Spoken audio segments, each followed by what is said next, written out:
My dear students, एक बार फिर से आप सभी लोगों का मोस्ट वेलकम है आपके अपने इस यूट्यूब चैनल टारगेट बोर्ड में। तो प्यारे बच्चों, उम्मीद करते हैं कि आप लोग एकदम अच्छे से होंगे, एकदम मस्त होंगे, एकदम स्वस्थ होंगे और मन लगा करके पढ़ाई में लगे होंगे। जैसा कि आप सभी लोगों को पता है कि हम लोग पढ़ रहे थे ज्योग्राफी यानी कि भूगोल। और भूगोल में हम पिछले क्लास में आपको बहुत कुछ बेसिक चीज बताए थे, बहुत बेसिक चीज बताए थे जो कि एकदम जीरो लेवल से था। और हम आपको एकदम मतलब संसाधन के बारे में लगभग लगभग बहुत कुछ हम आपको बता भी दिए थे। एकदम उसी अंदाज में प्यारे बच्चों आज भी हम आपको पढ़ाने के लिए आ गए हैं। तो चलिए भाई, जबरदस्त तरीके से आज का क्लास शुरू किया जाए। लेकिन इसके पहले जो भी बच्चे अभी तक इस चैनल पर नए हैं, अगर पहली बार इस चैनल पर आए हैं तो फिर चैनल को जरूर सब्सक्राइब करके रख लीजिएगा, क्योंकि इस चैनल पर आप लोगों को बहुत कुछ सीखने के लिए मिलेगा। यहां से मैट्रिक परीक्षा की तैयारी में आपको बहुत ज्यादा मदद मिलेगा। और चलिए प्यारे बच्चों, जल्दी जल्दी से आप लोग क्लास को लाइक और शेयर कर दीजिए फटाफट से, ठीक है ना। फटाफट से प्यारे बच्चों आप लोग क्लास को लाइक और शेयर कर दीजिए। जो भी बच्चे अभी हमारे साथ जुड़ चुके हैं ना, जल्दी जल्दी से अपने व्हाट्सएप ग्रुप में क्लास को शेयर करिए, अपने टेलीग्राम ग्रुप में व्हाट्सएप को या फिर जहां पर भी हो सके आप लोग फटाफट से शेयर करिए। और जो बच्चे ऑलरेडी जुड़ चुके हैं जल्दी से क्लास को लाइक कर दीजिए, फटाफट से क्लास को लाइक करिए ताकि हम शुरू कर सके।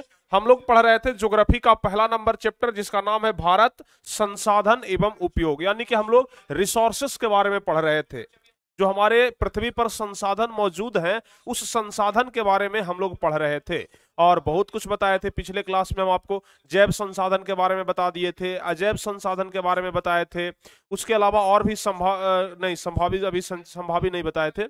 उसके अलावा प्यारे बच्चों नवीकरणीय और अनवीकरणीय हम आपको बता दिए थे। फिर हम आपको बताए थे व्यक्तिगत संसाधन, सामाजिक संसाधन, राष्ट्रीय संसाधन, अंतरराष्ट्रीय संसाधन, ये सभी संसाधन के बारे में हम आपको बता दिए थे। आज चलिए उसके आगे से हम लोग देखेंगे, लेकिन उसके पहले हम आपको बता दें कि जो बच्चे अभी तक इस बैच में ज्वाइन नहीं हुए हैं तो आप लोग इस बैच को जरूर ज्वाइन कर लें, क्योंकि प्यारे बच्चों अगर आप लोग मैट्रिक परीक्षा की तैयारी कर रहे हैं तो इससे अच्छा ऑनलाइन प्लेटफॉर्म आपको नहीं मिल सकता है। ये अपने आप से भी आप लोग पूछ करके देख लेंगे तो आपको जवाब मिल जाएगा कि टारगेट बोर्ड पर बेहतरीन रूप से तैयारी करवाई जा रही है, एकदम प्रॉपर नोट्स दिया जा रहा है, सब कुछ का स्टडी मटेरियल दिया जा रहा है। मतलब जो भी हमने आपसे कहा था वो सब कुछ हम पूरा कर रहे हैं ताकि आप लोग का जो परीक्षा का तैयारी हो वो एकदम बेहतरीन हो जाए। परीक्षा की तैयारी में हम कोई कसर नहीं छोड़ना चाहते हैं। तो चलिए प्यारे बच्चों आज हम आगे बढ़ते हैं। आज हम आगे बढ़ते हैं जहां पर पिछले क्लास में हम आपको बताए थे। चलिए लेकिन उसके पहले ना कुछ छोटा सा सवाल पूछ लेते हैं। जरा बता दीजिए, भूगोल का जनक किन्हें कहा जाता है? जल्दी से आप लोग एक बार कमेंट करके बताइए, भूगोल का जनक किन्हें कहा जाता है? जल्दी से एक बार कमेंट करके आप हमें बता दीजिए, ठीक है ना। भूगोल का जनक किन्हें कहा जाता है? एक बार प्यारे बच्चों फटाफट से आप लोग कमेंट करके हमें बता दीजिए।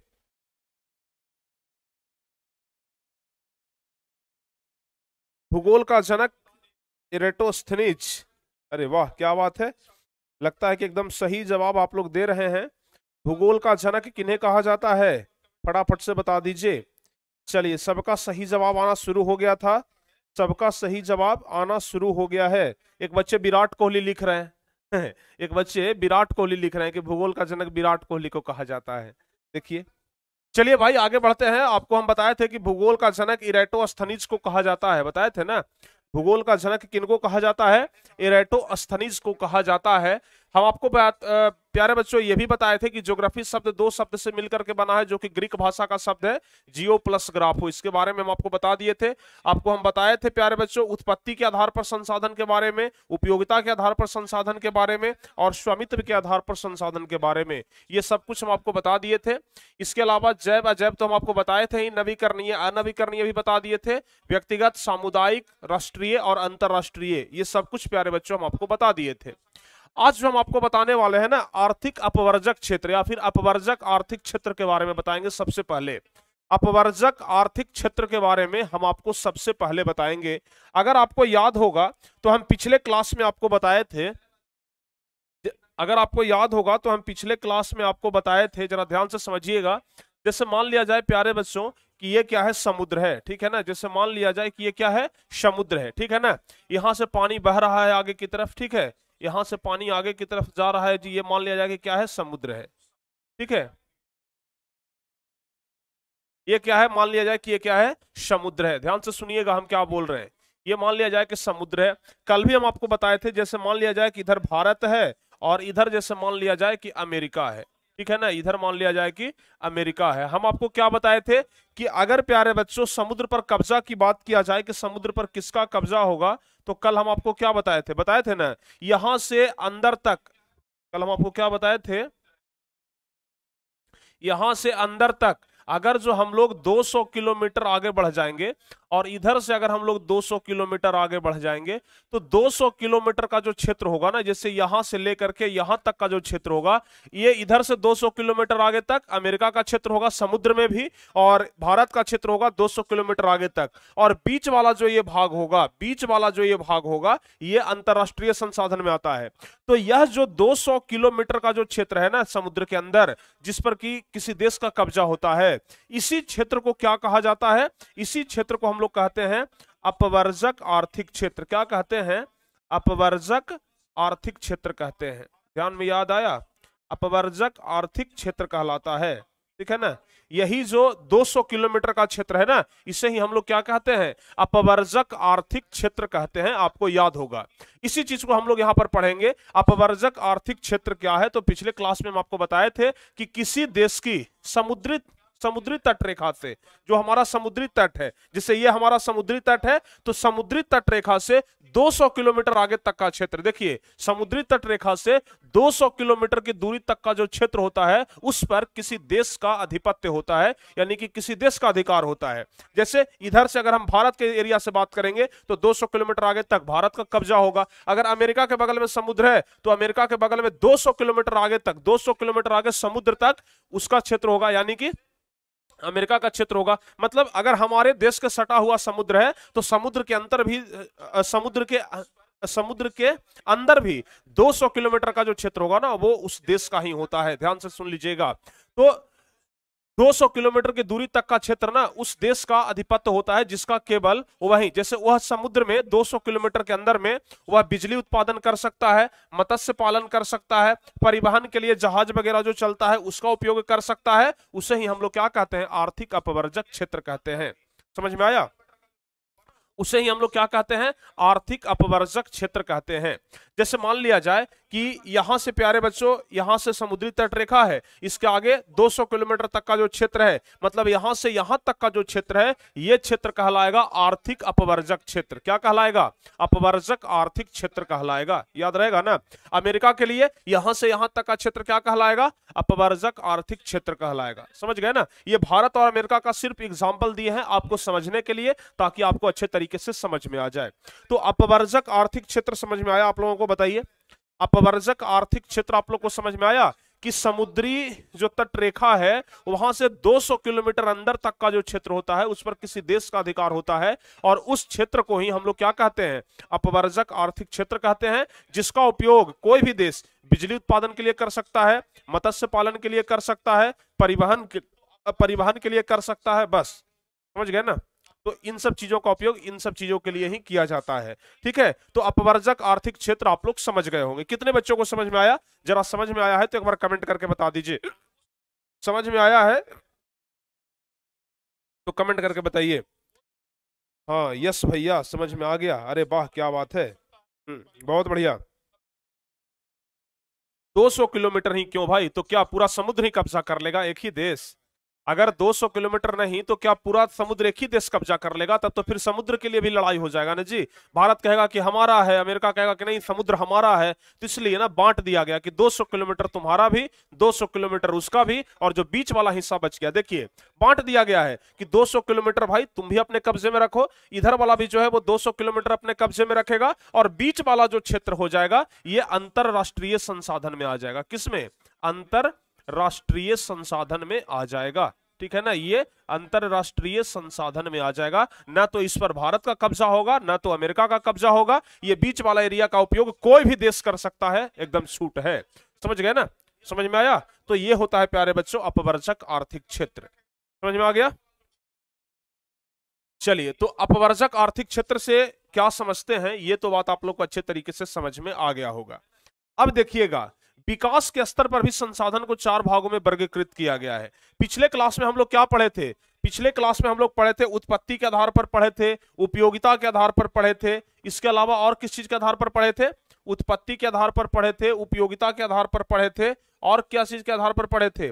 उत्पत्ति के आधार पर, उपयोगिता के आधार पर और स्वामित्व के आधार पर पढ़े थे ना। उत्पत्ति के आधार पर, उपयोगिता के आधार पर और स्वामित्व के आधार पर हम लोग पढ़े थे।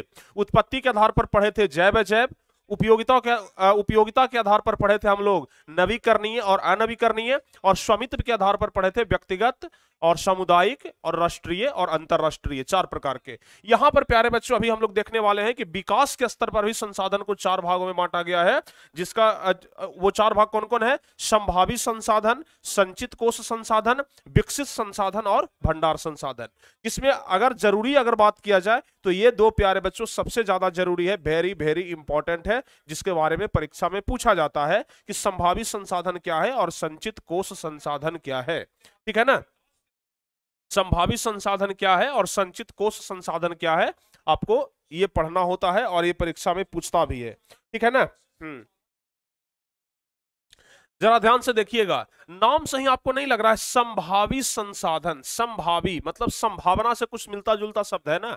संभावना, संभावना मतलब क्या होता है? अपेक्षा, यानी कि संभावना है कि कोई ना कोई संसाधन होगा, संभावना व्यक्त किया जा रहा है, इसलिए प्यारे बच्चों इसका नाम पड़ा है संभावी संसाधन। इसका परिभाषा कैसे लिखेंगे जरा ध्यान से देखिए। संभावी संसाधन और संचित कोष संसाधन से क्या समझते हैं, दोनों में क्या अंतर है, जरा ध्यान से समझिएगा। संभावी संसाधन क्या होता है कि जैसे हमें पता है, समझ गए ना, हमें पता है कि यहां पर, जैसे मान लिया जाए कि हमें पता है कि हम जहां पर खड़ा है ना उसके नीचे में ढेर सारा सोना है खनिज के रूप में। ठीक है, तो हमें यह पता चल गया, भाई वैज्ञानिकों को भी ये पता चल गया, लेकिन अभी तक निकाला तो नहीं गया है ना, अभी तक निकाला नहीं गया, बस संभावना है कि यहां पर अंदर में सोना हो सकता है। अगर संभावना है तो वैसे संसाधन को हम लोग संभावी संसाधन के अंतर्गत रखते हैं। अगर संभावना है तो वैसे संसाधन को हम लोग किस चीज में रखते हैं? तो संभावी संसाधन में रखते हैं। बताइए, समझ में आया? वो वैसे संसाधन को हम लोग संभावी संसाधन में रखते हैं। तो ध्यान से समझिए, वो वैसा संसाधन जो किसी क्षेत्र विशेष में मौजूद होते हैं, वो वैसा संसाधन जो किसी क्षेत्र विशेष में मौजूद होते हैं, जिसे यहां पर प्यारे बच्चों जिसे कर लीजिएगा, जिसे, समझ गया आया? वैसा संसाधन जो किसी क्षेत्र विशेष में मौजूद होते हैं, जिसे उपयोग में लाने की संभावना बनी रहती है, परंतु अभी तक इसका उपयोग नहीं किया गया है। ध्यान से समझिए क्या कह रहा है कि वैसा संसाधन जिसमें संभावना व्यक्त किया जा रहा है कि हाँ सचमुच में यह संसाधन है, इसका उपयोग भविष्य में किया जा सकता है, लेकिन अभी तक इसका उपयोग नहीं किया गया हो, तो उसे ही हम लोग कहते हैं संभावी संसाधन। जैसे हिमालय क्षेत्र का खनिज, हिमालय के अंदर, हिमालय पहाड़ जो है ना, वह उस क्षेत्र में ना खनिज ढेर सारा दबा हुआ है। वैज्ञानिकों ने कहा कि संभावना है कि हिमालय के नीचे से ढेर सारा खनिज निकलेगा, लेकिन बस संभावना है, अभी तक निकाला नहीं गया है, ना तो उसका उपयोग किया गया है, तो बस संभावना है, तो वो संभावी संसाधन में आ जाएगा। इसके अलावा राजस्थान और गुजरात में सौर ऊर्जा, जानते हैं गुजरात में ना सौर ऊर्जा का बहुत बड़ा पैनल लगने वाला है। गुजरात के अंदर सौर ऊर्जा का बहुत बड़ा पैनल लगने वाला है, ताकि गुजरात में ना कुछ जो बिजली है वो सौर ऊर्जा के जरिए दिया जा सके, लेकिन अभी तक दिया नहीं जा रहा है। संभावना है कि दिया जाएगा, संभावना है कि दिया जाएगा, तो इसलिए इस चीज को भी हम लोग संभावी संसाधन के अंतर्गत रखते हैं। यानी कि संभावी,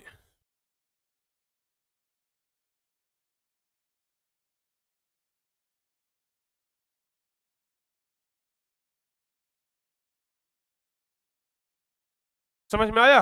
तो प्यारे बच्चों ध्यान से देखिए, वैसा संसाधन जो किसी क्षेत्र विशेष में मौजूद होते हैं, जिसे उपयोग में लाने की संभावना बनी रहती है, लेकिन अभी तक इसका उपयोग नहीं किया गया हो, तो उसे हम लोग क्या कहते हैं? संभावी संसाधन कहते हैं। समझ में आया? मतलब सिर्फ संभावना व्यक्त किया गया है कि हाँ संसाधन होगा, तो उसे संभावी संसाधन कहेंगे। अब अगला बात आता है संचित कोष संसाधन। संचित कोष संसाधन, संचित मतलब क्या होता है? जमा। संचित मतलब क्या होता है? जमा। और जो कोष होता है, कोष मतलब होता है खजाना।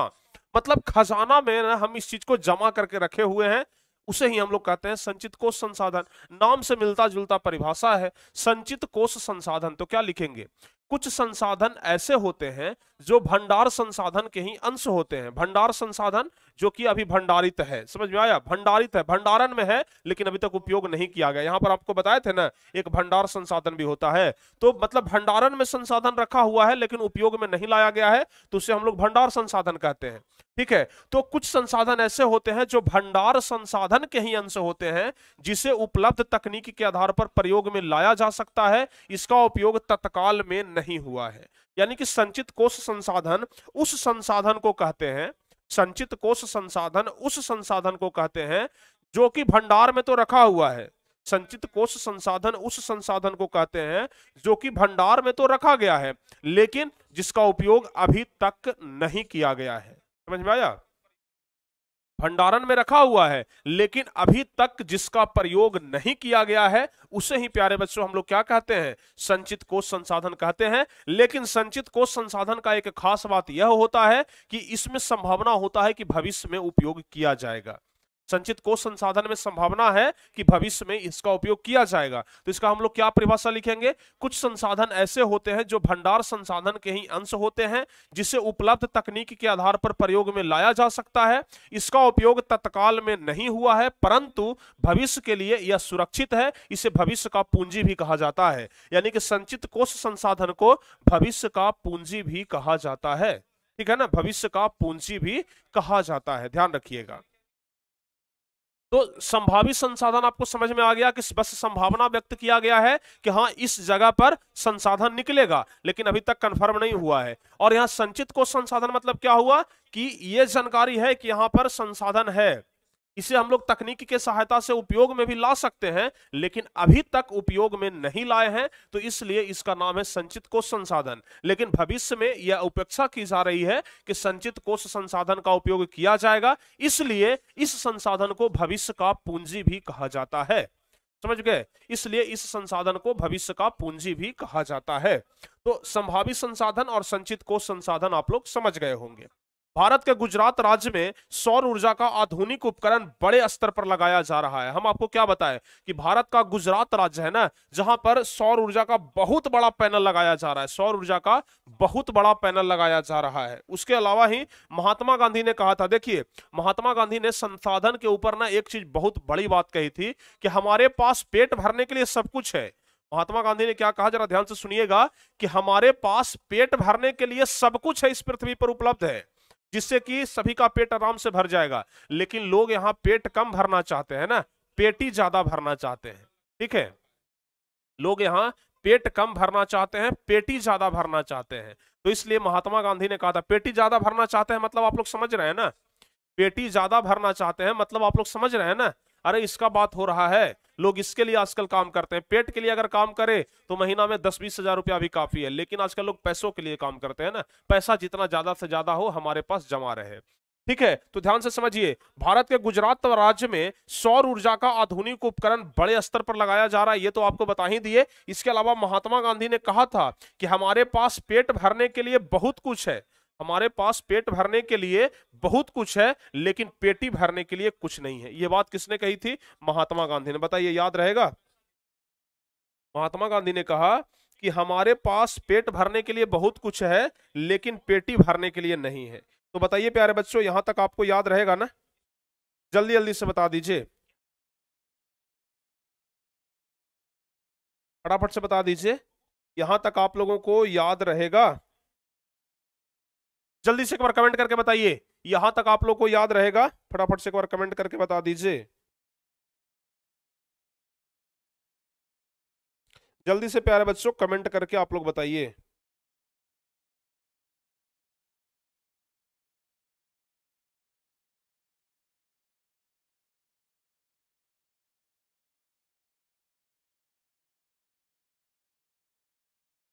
फटाफट से ना आप लोग कमेंट करके बताइए, जल्दी जल्दी से। ठीक है, कोई दिक्कत भी है? कोई दिक्कत भी है?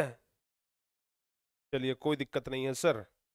अगर कोई दिक्कत नहीं है तब तो सबसे अच्छी बात है, दिक्कत होना भी नहीं चाहिए, हम नहीं चाहते हैं कि किसी प्रकार का कोई दिक्कत हो। ठीक है ना? एक बच्चे बार बार कमेंट क्या कर रहे हैं कि सर आप अखंड भारत चाहते हैं। अरे भारत तो हमारा है ही यार, इसमें अखंड भारत चाहने वाली क्या बात है? ठीक है ना? है? यूट्यूब पर कौन कौन सा सब्जेक्ट कितना कितना चैप्टर तक पढ़ाई होगा सर, प्लीज बताइए। कार्तिक का ये कार्तिक का नहीं, कृतिका कृतिका मलिक का एक कमेंट है कि सर यूट्यूब पर कौन कौन सा सब्जेक्ट कितना कितना चैप्टर होगा। हम आपको क्या बोले थे, यूट्यूब पर हर एक चैप्टर का जो पहला क्लास होता है वो सिर्फ होगा, हर एक सब्जेक्ट का पहला चैप्टर होगा, बस, उससे ज्यादा और कुछ भी नहीं होगा। साइंस में बोले थे कि कोई भी एक सब्जेक्ट हम पढ़ा देंगे, सोशल साइंस में हम बोले थे कोई भी एक सब्जेक्ट पढ़ा देंगे, लेकिन एक से ज्यादा नहीं। जैसे साइंस में 3 सब्जेक्ट है ना, कोई भी एक देखेंगे हम आपको पढ़ा देंगे, बस, इससे ज्यादा नहीं। इससे अगर पूरा सिलेबस पढ़ना है तो आपको टॉपर बैच में ज्वाइन होना होगा, एप्लीकेशन पर प्यारे बच्चों आपको आना ही होगा। ठीक है, चलिए, यहां तक सारे बच्चों को समझ में आ गया? ठीक है ना। चलिए अब आगे बढ़ते हैं और संसाधन संरक्षण के बारे में आप लोग को हम बताते हैं। अच्छा, संरक्षण मतलब क्या होता है, जरा अगर आपको जानकारी है तो कमेंट करके बताइए। ये जो संरक्षण शब्द आप लोग देख रहे हैं, संरक्षण मतलब क्या होता है प्यारे बच्चों? अगर आपके आपके अपने शब्दों में अगर हम पूछें कि बताइए संरक्षण मतलब क्या होता है, तो फिर आप क्या बताएंगे? फटाफट से जरा एक बार बता दीजिए तो, संरक्षण मतलब क्या होता है, बताइए। संरक्षण मतलब बता दीजिए। खान सर 2, अरे वाह, आप लोग ना हमारा उपाधि खान सर से देते हैं, ये आपका बड़कपन है भाई, ये आपका बड़कपन है। हमारे छोटे भाई अपने बड़े भाई का जब तारीफ करते हैं ना, तो फिर इसमें आपकी बड़कपन है, आप लोग ना बहुत प्यार करते हैं। ठीक है, क्या होता है? बचाव, बिल्कुल सही जवाब। संरक्षण कहने का मतलब क्या होता है प्यारे बच्चों? संरक्षण कहने का मतलब होता है बचाव, ध्यान रखिएगा। संरक्षण मतलब होता है बचाव, यानी कि संसाधन संरक्षण कहने का मतलब क्या हुआ? संसाधन का बचाव। अब जाहिर सी बात है कि संसाधन सीमित है, संसाधन क्या है? सीमित है। उसका बचाव यदि हम लोग नहीं करेंगे तो हमारे आगे आने वाली पीढ़ियों के लिए कितना दिक्कत होगा। जैसे आप लोग सोच करके देखिए, हमारे जो पहले दादा परदादा थे, अगर वे लोग जमीन बचा करके नहीं रखते तो क्या आपको जमीन मिलता? नहीं मिलता। जिनके दादाजी या फिर जिनके जिनके दादाजी या जिनके पिताजी जमीन बेच दिए, उनके बेटे को तो जमीन नहीं मिला। उसी प्रकार से संसाधन भी है। जैसे हम लोग जमीन सुरक्षित रखते हैं ना कि हमारा जमीन है, इस जमीन को बेचेंगे नहीं, हम अपना बेटा को दे देंगे, बेटा भी उस जमीन को बचा करके रखता है, वो जो वो होता है अपनी अगली पीढ़ी को सौंप देता है। यानी कि जो चीज बपौती होता है उसे लोग बेचना जल्दी नहीं चाहता, लेकिन किसी किसी को बेचने की आदत होती है। तो उसी प्रकार से प्यारे बच्चों संसाधन भी होता है। जिस रूप में संसाधन हमें मिला है, हम कोशिश करें कि हम अपनी आगे आने वाली पीढ़ी को उसी रूप में संसाधन सुरक्षित दें।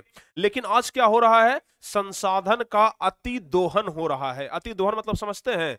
बेफजूल का बर्बादी हो रहा है, बिना मतलबी के बर्बादी हो रहा है। संसाधन का आज लोग ना खूब बर्बाद कर रहे हैं।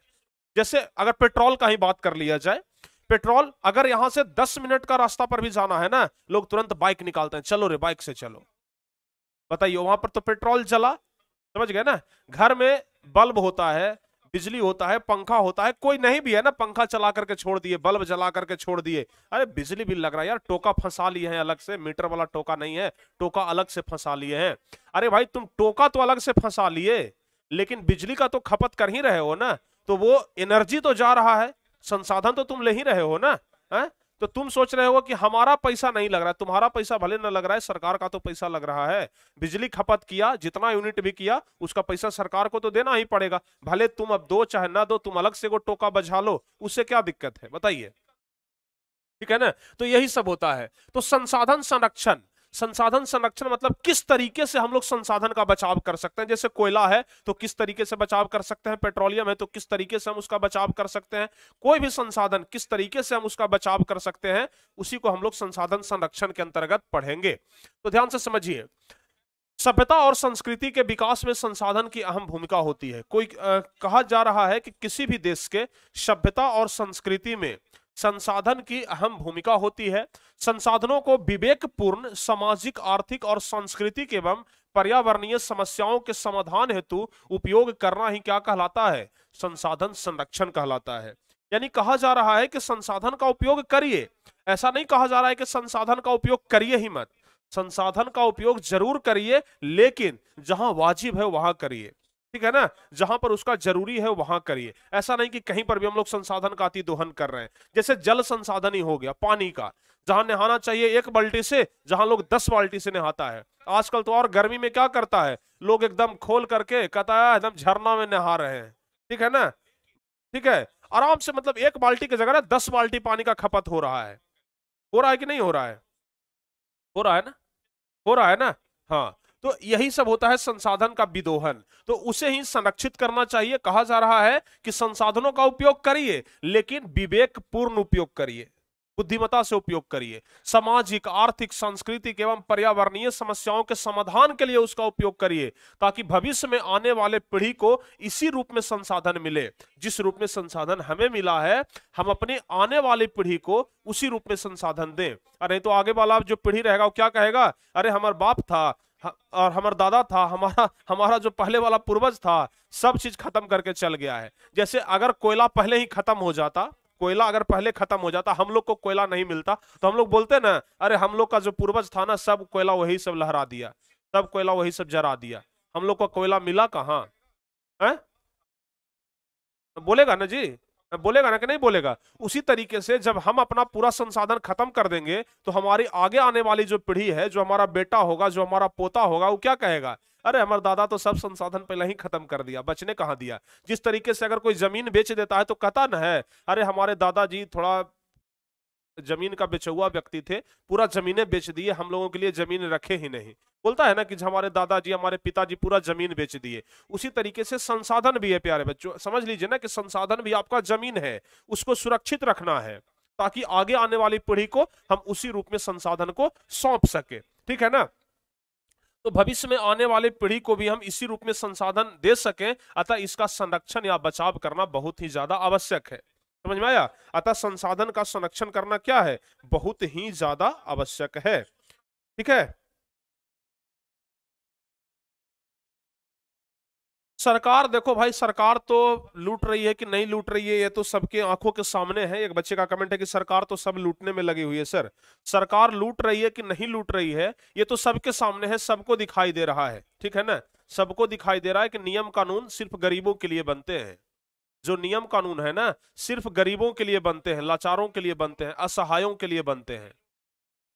जो अमीर हैं, जो नेता हैं, जो धनवान हैं, जो उद्योगपति हैं, अमीर, उनके लिए नियम कानून क्या करेगा, उनका तो नियम कानून फोन पर चलता है, ठीक है ना। कोई भी कुछ भी हुआ, फोन पर तुरंत फोन करो, बात खत्म, ठीक है ना। हेलमेट चेकिंग होता है, आपको एक सिंपल एग्जांपल देते हैं, हेलमेट चेकिंग होता है। अगर एक गरीब लड़का जा रहा है, अगर कोई गरीब व्यक्ति जा रहा है, अगर हेलमेट नहीं पहने हुए है, उसको तुरंत फाइन कट जाएगा। लाओ लाओ लाओ लाओ जी, 1000 रुपया लाओ जल्दी से इधर, ठीक है ना। उसका फाइन, मतलब बहुत जल्दी उसका फाइन हो जाएगा। पुलिस ना उसको 2 गाली भी दे देगा, ठीक है ना, पुलिस उसको गाली भी दे देगा। हो सकता है कि अगर ज्यादा कुछ बोलेगा तो एक आध डंडा मार भी दे। लेकिन वहीं अगर कोई बड़ा बाप का बेटा रहेगा, बड़ा बाप का बेटा रहेगा, पुलिस हाथ देगा, रोकेगा कि हेलमेट कहाँ है, वो कहेगा कि लीजिए ना, थोड़ा बात कर लीजिए। बात करेगा, कहेगा कि देख लीजिएगा हमारा लड़का है, थोड़ा छोड़ दीजिएगा, बस हो गया, कहानी खत्म। तो अमीरों के लिए ना जो नियम कानून होता है वो फोन पर चलता है। अमीरों का नियम कानून फोन पर चलता है, तो नियम कानून तो गरीबों के लिए होता है, ठीक है। तो ये सब चीज आपको देखना होगा। ऐप ओपन नहीं हो रहा है, ऐप तो ओपन हो रहा है जी। आज केमिस्ट्री वाला क्लास शायद दूसरा वाला नहीं चल रहा है, कुछ बच्चों का कमेंट आया था, अभी क्लास के बाद हम उसको देख लेंगे। हम अभी जस्ट कुछ देर पहले हम कमेंट देखे थे आप लोग का, हम अभी जस्ट उसको देख लेंगे, ठीक है ना। चलिए, अभिषेक कुमार, आपका भी कमेंट हम पढ़ रहे हैं मेरे भाई। चलिए, और कुछ बताइए, यहां तक सब कुछ समझ में आया? यहां तक प्यारे बच्चों सब कुछ समझ में आया? यहां तक सब कुछ समझ में आया? फटाफट से बता दीजिए। सब कुछ समझ में आ गया आप लोगों को? ठीक है ना। चलिए सर, और कितना क्लास? अरे भाई, इसमें तो अभी बहुत लंबा क्लास चलेगा, इसका तो क्लास का भी पूछिए मत हम, ठीक है ना। तो यहां तक सारे बच्चे को समझ में आ गया होगा। अब देखिए, ये ये ना 2 नंबर वाला क्वेश्चन था प्यारे बच्चों, 2 नंबर वाला क्वेश्चन था। ये भी 2 नंबर वाला क्वेश्चन है कि संसाधन निर्माण में तकनीकी की क्या भूमिका होती है, स्पष्ट करें। क्वेश्चन बैंक उठा करके देख लीजिएगा, ये सब क्वेश्चन पूछा गया है। ठीक है, क्वेश्चन बैंक उठा करके देख लीजिएगा, ये सब जो क्वेश्चन है ना, ये ऑलरेडी बिहार बोर्ड परीक्षा में पूछा गया है।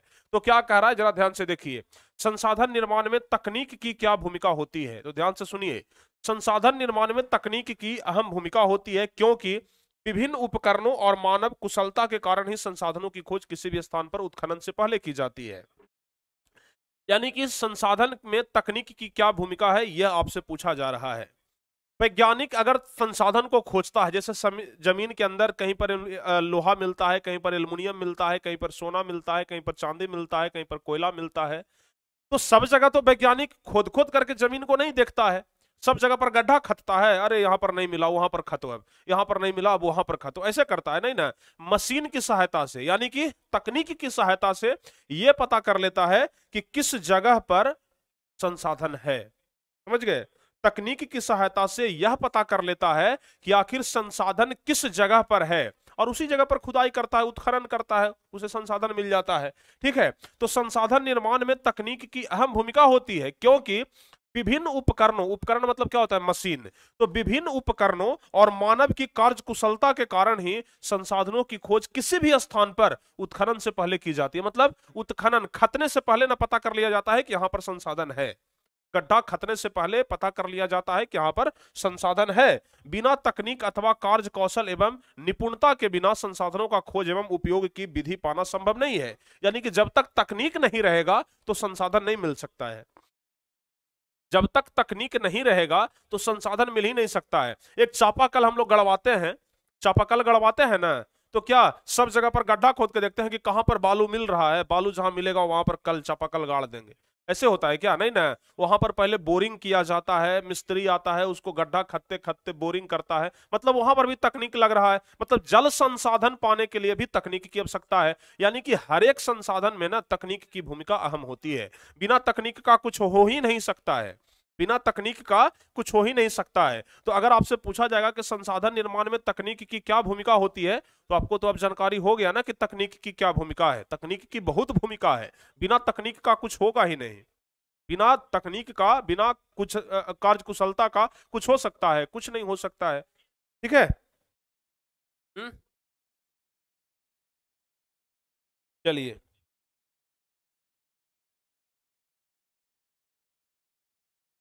चलिए भाई, सारे बच्चे अब समझ गए,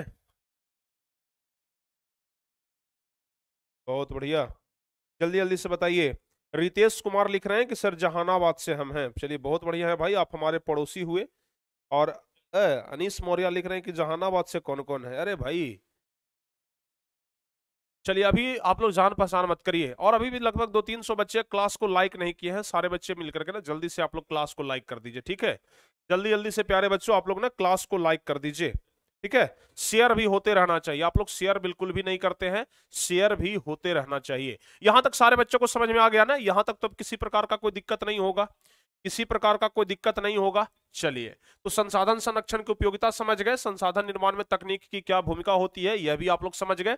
अब जो यह वाला चैप्टर है, ये प्यारे बच्चों हम जितना कह दें कि भी आई, very very very very important question है ये वाला, बहुत ही ज्यादा इंपॉर्टेंट क्वेश्चन, हम कहें तो कम नहीं होगा, ठीक है ना। बहुत ही ज्यादा इंपॉर्टेंट क्वेश्चन है ये वाला। क्वेश्चन क्या कह रहा है कि संसाधन के विकास में, संसाधन के विकास में सतत विकास की अवधारणा की व्याख्या करें। सतत विकास क्या है, कभी कभी परीक्षा में यह भी पूछ दिया जाता है कि सतत विकास क्या है, ठीक है ना, यह भी पूछ दिया जाता है कि सतत विकास क्या है। तो ध्यान से समझिएगा, संसाधन मनुष्य की जीविका का आधार होता है। संसाधन जो है वो मनुष्य की जीविका का आधार होता है। जीवन की गुणवत्ता बनाए रखने के लिए संसाधन के सतत विकास की अवधारणा अति आवश्यक है। जीवन की गुणवत्ता को बनाए रखने के लिए मानव के लालच और लिप्सा ने संसाधनों का तीव्रता से दोहन करके संसाधनों के भंडार में चिंतनीय ह्रास ला दिया है। मानव आज क्या कर रहा है, आज मानव क्या कर रहा है, अपनी लोभ के कारण, कुछ पैसों के कारण क्या कर रहा है, संसाधन का ना एकदम विदोहन कर रहा है, संसाधन एकदम धड़ल्ले से बेच रहा है, ठीक है ना, संसाधन का अति दोहन कर रहा है बस कुछ पैसों के कारण। तो हम लोग लिखेंगे कि मानव के लालच और लिप्सा ने संसाधनों का तीव्रतम दोहन करके संसाधनों के भंडार में चिंतनीय ह्रास ला दिया है। भूमंडलीय तापन, ओजोन परत का क्षयन, पर्यावरण प्रदूषण, मृदा का क्षरण, भूमि विस्थापन, अम्लीय वर्षा एवं असमय ऋतु परिवर्तन जैसी परिस्थितियां संकट पृथ्वी पर व्याप्त सभ्यता और संस्कृति को निगल जाने को तैयार है। सतत विकास की अवधारणा तो वास्तविक में पर्यावरण को बिना नुकसान पहुंचाए भविष्य की आवश्यकताओं को मद्देनजर रखते हुए वर्तमान के विकास को कायम रखना है। यहां जो सतत विकास शब्द आया है, सतत विकास कहने का अर्थ क्या हुआ आप लोग शॉर्टकट में समझ लीजिए। सतत विकास कहने का मतलब हुआ प्यारे बच्चों कि बिना पर्यावरण को नुकसान पहुंचाए, बिना पर्यावरण को नुकसान पहुंचाए अगर मानव विकास कर रहा है, तरक्की कर रहा है, आगे बढ़ रहा है, तो उस विकास को हम लोग सतत विकास कहेंगे। अगर पर्यावरण को नुकसान पहुंचा करके विकास कर रहा है तो वो सतत विकास नहीं होगा, ठीक है ना। पर्यावरण को अगर नुकसान पहुंचा करके विकास कर रहा है तो वो विकास नहीं कहलाएगा। जैसे अगर रोड बनता है प्यारे बच्चों तो क्या होता है, अगर रोड जंगल से पास हो जाए तो पता नहीं जंगल में कितना पेड़ काट दिया जाता है। अगर रेलवे लाइन पास हो जाए तो पता नहीं कितना रेलवे लाइन बर्बाद, रेलवे लाइन के चक्कर में कितना पेड़ को काट दिया जाता है, लेकिन लगाया नहीं जाता है। सरकार को चाहिए कि जितना पेड़ काटा है पहले उतना पेड़ लगा दो, तब तुम उतना पेड़ काटना। सरकार का एक नियम होना चाहिए कि अगर पेड़ काटना है तो या तो उतना पेड़ तुम कहीं दूसरे जगह पर लगा दो, उसका देखभाल करो, उसे बड़ा करो, तब जाकर के ये पेड़ कटेगा, अन्यथा पेड़ नहीं कटेगा। लेकिन सरकार क्या है भाई, सरकार तो एकदम धड़ल्ले से अगर कोई काम है, कोई प्रोजेक्ट है तो सरकार एकदम तुरंत नहीं, एकदम ढा दिया सबको पकड़ के, ठीक है ना। हाँ, तो बस सतत विकास यही होता है कि बिना पर्यावरण को क्षति पहुंचाए विकास करना ही सतत विकास है। बिना पर्यावरण को क्षति पहुंचाए, पर्यावरण का क्षति नहीं होना चाहिए। देखिए यहां पर लिखा भी है कि पर्यावरण को बिना क्षति पहुंचाए, पर्यावरण को बिना क्षति पहुंचाए भविष्य की आवश्यकताओं को मद्देनजर रखते हुए कि भविष्य में भी हमसे इससे कोई आवश्यकता आ सकता है। ऐसा नहीं कि सिर्फ वर्तमान में सोच रहे हैं अरे अभी तो रोड बना दो ना, एकदम एनएच बन जाएगा, नेशनल हाईवे बन जाएगा, भविष्य का हम सोच ही नहीं रहे हैं कि भविष्य में अगर पेड़ नहीं रहेगा तो क्या होगा। तो भविष्य का भी चिंता करना है आपको, ठीक है ना। पर्यावरण को भी क्षति नहीं पहुंचाना है और भविष्य की आवश्यकताओं को भी मद्देनजर रखना है, और उसके बाद जो विकास होगा उस विकास को हम लोग कहेंगे सतत विकास। समझ में आया? बताइए। तो अगर आपसे परीक्षा में ये सवाल पूछा जाएगा कि सतत विकास क्या है, तो आपको यही बताना है कि सतत विकास हम उस विकास को कहते हैं जिसमें बिना पर्यावरण को नुकसान पहुंचाए, भविष्य के बारे में मद्देनजर रखते हुए, भविष्य की समस्याओं को मद्देनजर रखते हुए जो विकास किया जाता है उस विकास को ही हम लोग कहते हैं सतत विकास। उस विकास को ही हम लोग क्या कहते हैं? सतत विकास कहते हैं। बताइए, समझ में आ जाएगा? समझ में आ जाएगा तो जल्दी जल्दी से बता दीजिए, समझ में आ जाएगा?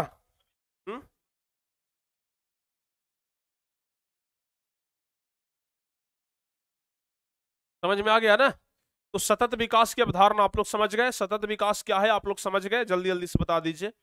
सतत विकास क्या है प्यारे बच्चों, आप लोग को समझ में आया? फटाफट से बताइए, सतत विकास क्या है आप लोग जल्दी जल्दी से बता दीजिए कि हाँ सर सतत विकास क्या है, ठीक है ना। तो यानी कि संसाधन को हमें क्या करना चाहिए? संरक्षित करना चाहिए। संसाधन को हमें क्या करना चाहिए? संरक्षित करना चाहिए। बिना संरक्षण के ना कुछ नहीं होगा।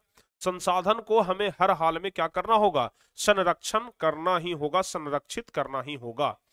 यहां तक सारे बच्चों को उम्मीद है कि समझ में आ गया होगा, ठीक है? समझ में आ गया? चलिए बहुत बढ़िया। तो आज थोड़ा सा छोटा क्लास होगा प्यारे बच्चों, आज यहीं तक रहने देते हैं। अगली क्लास में ना हम आपको बताएंगे कि प्रथम पृथ्वी सम्मेलन कब हुआ था, द्वितीय पृथ्वी सम्मेलन कब हुआ था, तृतीय पृथ्वी सम्मेलन कब हुआ था, और ये जितना भी पृथ्वी सम्मेलन हुआ सब संसाधन को संरक्षित करने के लिए हुआ। ये जितना भी पृथ्वी सम्मेलन हुआ सब कैसे हुआ भाई? संसाधन को संरक्षित करने के लिए हुआ, ठीक है ना। तो आज भर के लिए इतना पर ही हम एंड करते हैं, ठीक है ना। आज और कल प्यारे बच्चों आप लोग का एकदम भरपूर क्लास लिया जाएगा, और कल शायद लगभग लगता है ना ये वाला चैप्टर भी खत्म हो जाना चाहिए। देख लेते हैं हम, हाँ कल ये वाला चैप्टर खत्म हो जाएगा। कल प्यारे बच्चों ये वाला चैप्टर आपका खत्म हो जाएगा, और अगले क्लास से प्राकृतिक संसाधन पढ़ाएंगे खंड का, ठीक है ना। अगली क्लास से प्राकृतिक संसाधन, कल आपका ये चैप्टर खत्म होगा। खंड जो पहला चैप्टर है, देखिए ना पहला में ना ढेर सारा चैप्टर है जी, ठीक है ना। आपको हम बता देते हैं जो संसाधन वाला पहला चैप्टर है ना, इसमें ढेर सारा चैप्टर है। जैसे ही ये खत्म होगा ना, क्योटो सम्मेलन बताएंगे, प्रथम पृथ्वी सम्मेलन बताएंगे, द्वितीय पृथ्वी सम्मेलन, तृतीय पृथ्वी सम्मेलन, ये सब हम आपको बता देंगे। उसके बाद फिर हम लोग पहुंचेंगे प्राकृतिक संसाधन में, ठीक है। प्राकृतिक संसाधन जब खत्म हो जाएगा प्यारे बच्चों, जब प्राकृतिक संसाधन खत्म हो जाएगा तब फिर हम लोग पहुंचेंगे खंड ख जल संसाधन में, जल संसाधन में पहुंचेंगे। जब जल संसाधन भी खत्म हो जाएगा तब फिर हम लोग पहुंचेंगे वन एवं वन प्राणी संसाधन में। बहुत तरह के संसाधन होते हैं, हम आपको बताए हैं कि संसाधन छोटा मोटा नहीं है, और वन एवं वन प्राणी संसाधन थोड़ा बहुत बड़ा है, जिसमें चिपको आंदोलन, इस सब के बारे में पढ़ना है तो बहुत बड़ा है। चिपको आंदोलन से क्वेश्चन पूछा जाता है ऑब्जेक्टिव में। वन एवं वन प्राणी संसाधन जब खत्म होगा तो फिर आएगा खनिज संसाधन। वन एवं वन प्राणी संसाधन जब खत्म होगा तो फिर आएगा खनिज संसाधन, और जब हम खनिज संसाधन को खत्म करेंगे तब उसके बाद आएगा प्यारे बच्चों शक्ति ऊर्जा संसाधन। ठीक है ना। तो इतने तरह के संसाधन के बारे में हमें पढ़ना है। तो जो सबसे पहला जो अपना चैप्टर है, बेसिक जो चैप्टर है अपना, सिर्फ भारत संसाधन एवं उपयोग खंड का, ये प्यारे बच्चों कल खत्म हो जाएगा। ठीक है ना। सिर्फ पृथ्वी सम्मेलन के बारे में कल बताना है, जो कि हम आपको अगली क्लास में बता देंगे। ओके, बहुत सर मजा आ गया सर। चलिए बहुत बढ़िया। मजा तो आएगा ही ना, मजा तो आएगा ही ना, जब पढ़ाई में मन लगे, जब जो पढ़ा रहे हैं वो समझ में आ जाए तो जाहिर सी बात है मजा तो आएगा ही। समझ में अगर नहीं आ रहा है कंसेप्ट तो आपको मजा नहीं आएगा। अगर कॉन्सेप्ट समझ में नहीं आ रहा है तो कितना भी पढ़ लीजिए मजा नहीं आने वाला है, कितना भी पढ़ लीजिए आप, मजा आपको नहीं आएगा। लेकिन अगर कॉन्सेप्ट आपको समझ में आ रहा है तो मजा तो आना लाजमी है, मजा आपको आएगा ही। ठीक है। तो चलिए प्यारे बच्चों, कुल मिलाकर के आज का क्लास अब यहीं पर समाप्त किया जाए। आज का क्लास आपको कैसा लगा आप लोग कमेंट करके जरूर बताइएगा। उम्मीद है कि क्लास एकदम बेहतरीन लगा होगा, मजे से आप लोग क्लास किए होंगे, एकदम बेहतरीन तरीके से क्लास किए होंगे। तो कमेंट करके ना बताना मत भूलिएगा, कमेंट करके प्यारे बच्चों आप लोग जरूर बताइएगा। ठीक है ना। कमेंट करना मत भूलिएगा, कमेंट करके जरूर बताइएगा कि ये क्लास कैसा लगा। अगर हो सके तो प्यारे बच्चों लाइक भी करिएगा और शेयर भी जरूर कर दीजिएगा, ताकि शेयर भी जरूर करिएगा ताकि अपना ये जो परिवार है टारगेट बोर्ड, ये जो परिवार है प्यारे बच्चों अपना टारगेट बोर्ड, ये परिवार अपना आगे बढ़ सके, बड़ा हो सके। ठीक है ना। तो ये चीज आप लोग को ध्यान रखना है, इसके लिए आप लोग को कुछ ना कुछ तो करना ही होगा। मिलते हैं प्यारे बच्चों अगली क्लास में। जबरदस्त तरीके से अपना क्लास चलेगा और इसके बाद अंग्रेजी का क्लास चलेगा क्रिस सर का, उसमें आप लोग जरूर ज्वाइन हो जाइएगा। क्रिस सर के क्लास में बहुत कम बच्चे ज्वाइन हो रहे हैं। अंग्रेजी भी आपको पढ़ते चलना है, अंग्रेजी को हल्का सब्जेक्ट के रूप में मत लीजिए। ठीक है ना। जैसे ही 10th के बाद आप लोग आगे निकलेंगे अंग्रेजी का महत्ता एकदम बहुत ज्यादा बढ़ जाएगा, तो चिंता मत करिए। तो क्लास एकदम जबरदस्त होने वाला है। ठीक है ना। मिलते हैं अगली क्लास में। कमेंट करके बताना मत भूलिएगा, बार बार हम बोल रहे हैं, क्योंकि कमेंट ही हम पढ़ते हैं और कमेंट ही पढ़ करके हम संतुष्ट होते हैं। तो मिलते हैं अगली क्लास में, तब तक के लिए जय हिंद, धन्यवाद।